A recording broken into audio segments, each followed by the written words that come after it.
अमरावती ग्रामीण पोलीस घटकामध्ये आजपासून भरतीची प्रक्रिया सुरू केलेली आहे. एकूण आमच्याकडे 224 जागा ची वेकन्सी आहे.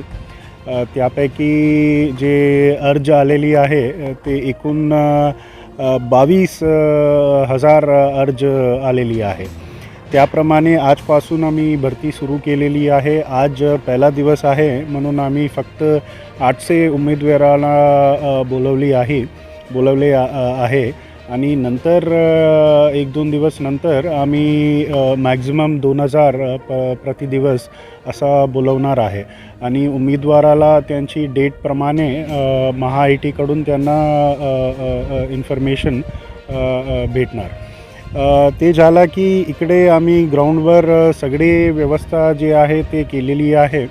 उमेदवाराची जे शासनिक चाचणी आहे त्याप्रमाणे सगळी व्यवस्था झालेली आहे आणि ऑल्सो आम्ही बायोमेट्रिक तंत्रज्ञानाचा वापर आम्ही ह्या वर्षी करणार आहे. सो दॅट जे काही उमेदवार येतो पहिल्यांदा त्यांच्या फेसची फोटो घेतो आणि सोबत त्यांची थंब प्रिंट पर घेणार. सो दॅट नंतर कॅन्डिडेट ते चेंज होऊन आणखी दुसरी इंडिव्हिज्युअल त्यांच्या जागी ते होणार नाही, म्हणजे इम्पर्सनेशनसारखं काही होणार नाही, तसा आम्ही दक्षता घेतो. सोबत उमेदवारासाठी जे काही इथे व्यवस्था आम्ही करू शकतो तसं आम्ही केलेली आहे. त्यांची सोयीसुविधानुसार जे काही आम्ही प्रोव्हाइड करू शकतो तसं आम्ही प्रोव्हाइड केलेली आहे. तर आमची अशी म्हणणं आहे की काही उमेदवारांना काही इश्यू होणार नाही. ते सोडली की इतर आमचे जवळपास 300 अधिकारी आणि अंमलदार इथे बंदोबस्त वर आहे. तर त्यांची पण सगळे व्यवस्था आम्ही केलेली आहे.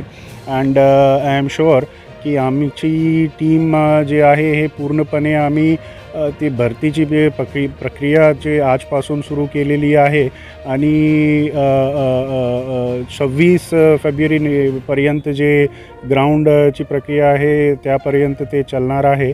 ते पूर्णपणे ट्रान्सपरंट आणि फेअर पद्धतीने आम्ही करणार अशी आमची कॉन्फिडन्स आहे. थँक्यू. जे इव्हेंट्स जे बंद केलेली आहे हे जे आहे that is a policy decision. ते शासन आणि DG ऑफिस ते निर्णय घेतो आणि जे काही निर्णय ते त्यांनी घेतली आम्हाला इन्फॉर्म करतो. तसा आम्ही जे शासनाच्या आणि DG ऑफिसच्या जे काही धोरणं आहे त्याप्रमाणे आम्ही इव्हेंट कंडक्ट करतो. तर माझी त्या विषयावर कमेंट करणं ते योग्य नाही.